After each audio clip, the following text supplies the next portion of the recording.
And I'm Christine Devine. A teenage girl who went to last weekend's Electric Daisy rave at the LA Coliseum has died. She's been hospitalized after a suspected drug overdose at the Big Bash. Jeff Michaels live at California Hospital Medical Center with the very latest for us. Jeff?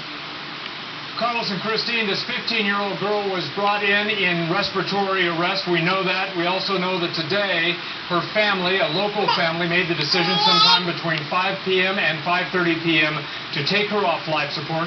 We talked with Dr. Stephen Liu. He did not actually treat this 15-year-old, but he is the assistant director of the emergency room here at California Hospital. And he said with these severe drug overdoses, there is only so much doctors can do. A lot of it depends on which drugs and what the circumstances were. Generically speaking, if regarding ecstasy overdoses, if it's if the patient's here just with electrolyte abnormalities, we can fix those. If their temperatures are really high, we do our best to try and cool them. But in case we can't always fix it. Sometimes they're too far along, or they're just responding too severely to the drug. Just to recap for you, this 15-year-old girl went to the Electric Daisy Carnival. It's called EDC for short. She was one of 185,000 young people and adults to attend this over 2 days. It's an annual 2-day event. There are always overdoses that take place at these raves. This girl was one of 27 brought here to the California Hospital Medical Center by ambulance that particular day.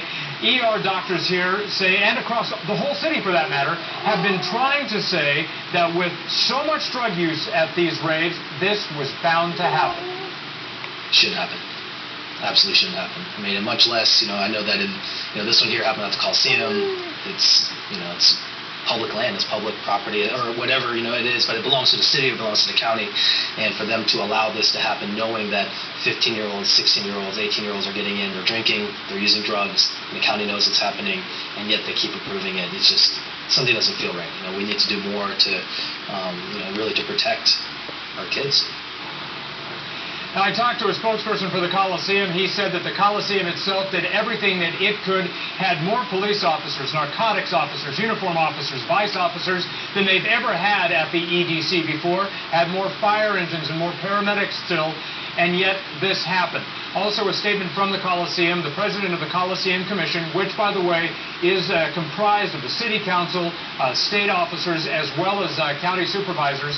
The president says he is calling a special meeting of the California Coliseum Commission to make sure that the promoter did everything possible to make sure that the people who went to the EDC were safe. Obviously, this time, that was not the case.